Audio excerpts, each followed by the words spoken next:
পেঙ্গুইনটি এখন নরওয়েজীয় সেনাবাহিনীতে তৃতীয় সর্বোচ্চ পদে আছে। ক্যারিয়ারের প্রতিটি ধাপে সে সাফল্য অর্জন করেছে।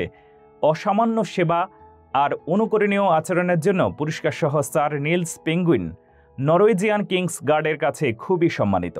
রয়্যাল এডিনবার্গ মিলিটারি মার্চে পারফর্ম করার জন্য শহরে যাওয়ার সময় প্রতি কয়েক বছর পর পর রক্ষীরা স্যার নিলসের সঙ্গে দেখা করেন।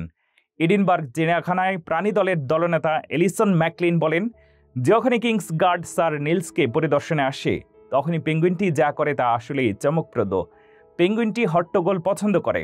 শতাধিক পেঙ্গুইনের যত্ন নিতে পেরে খুব গর্বিত। স্যার নিলস চিড়িয়াখানার সবচেয়ে প্রিয় ব্যক্তিত্ব। স্যার নিলসের সম্মানে চিড়িয়াখানায় 4 ফুটের ব্রোঞ্জের ভাস্কর্য স্থাপন করা হয়েছে। হুবহু আরেকটি ভাস্কর্য অসলোর হুসবি লেইরে নরওয়েজিয়ান কিংস গার্ড ঘাঁটিতেও স্থাপন করা হয়েছে।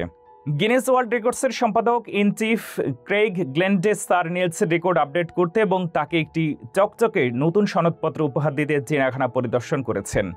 ক্রেইগ বলেছেন, আমি ভাগ্যবান যে আমার সময়ে গিনেস ওয়ার্ল্ড রেকর্ডসে অনেক নাইটের মুখোমুখি হতে পেরেছি, যেমন স্যার রিচার্ড ব্র্যানসন, স্যার রানোলফ ফিয়ান্স এবং স্যার ক্রিস্টোফার লি। তবে একজন নাইটি শুধু প্রতি ঘন্টায় 8 মাইল বেগে মুখে মাছ নিয়ে 50 মিটার গভীরতায় সাঁতার কাটতে পারে।